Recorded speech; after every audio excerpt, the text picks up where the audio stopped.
Ցանկանում եմ ձեր երկրներին նույն ժողովրդավարությունը, որը մեզ մոտ Հայաստանում է։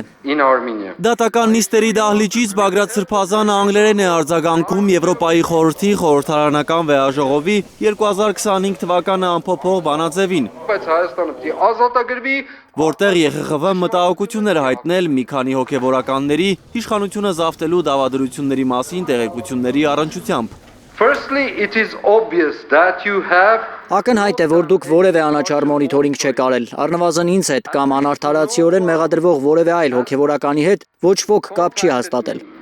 Դուք եւս մեկ անգամ ապացուցեցիք, որ սովորական կեղծավորներ եք եւ առաջ եք մղում բացառապես ձեր արյունոտ ու կեղտոտ աշխարհաքաղաքական շահերն ու օրակարգը ձեր կեղծ եւ ինքնանպատակ ժողովրդավարության դրոշի ներքո։ only and only your bloody and dirty geopolitical interests. Սրբազան պայքարի առաջնորդը Հայաստանի արտգործնախարարին զրպարտիչ է անվանում, որ Ստրասբուրգում հայտարարել է, թե Հայաստանում հոգևորականների հանդեպ հալածանք չկա։ Մարտեն զրպարտիչը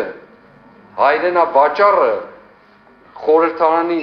ԵԽԽ-ում ասում է, որ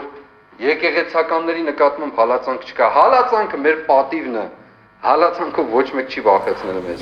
Դատարանն այսօր ապացույցների ծավալն է նորից քննարկել։ Այս խոսակցության Փաստաբան Հովհաննես Խուդոյանը անհիմն է համարում իր պաշտպանյալներին մեղսագրվող արարքները։ Նա հիշեցնում է, որ ըստ մեղադրանքի Սրբազանն ու նրա 17 աջակիցները պետք է ավտոբուսներ վառեին, խանութներ վնասեին, հոսանքազրկումներ անեին, ինչն էլ պետք է նկարահանվեր ու հրապարակվեր սոցցանցերում։ Խնդրեմ մատնանշել, թե կոնկրետ որ ապացույցներով էին հաստատվելու, որ նման բան է տեղի ունենալու, որպեսզի հասկանանք։ Փաստաբանի համար անհասկանալի է, եթե ըստ մեղադրողի պետք է ինտերնետ կապը նաև խափանեին։ Այդ դեպքում ինչպես էին իրենց արարքները հրապարակելու սոցցանցերում։ Մեղադրանքի կողմը ներկայացրել է փաստական հանգամանք, ներկայացրել է ապացույցները եւ մատնանշել է, թե ինչ փաստական հանգամանք է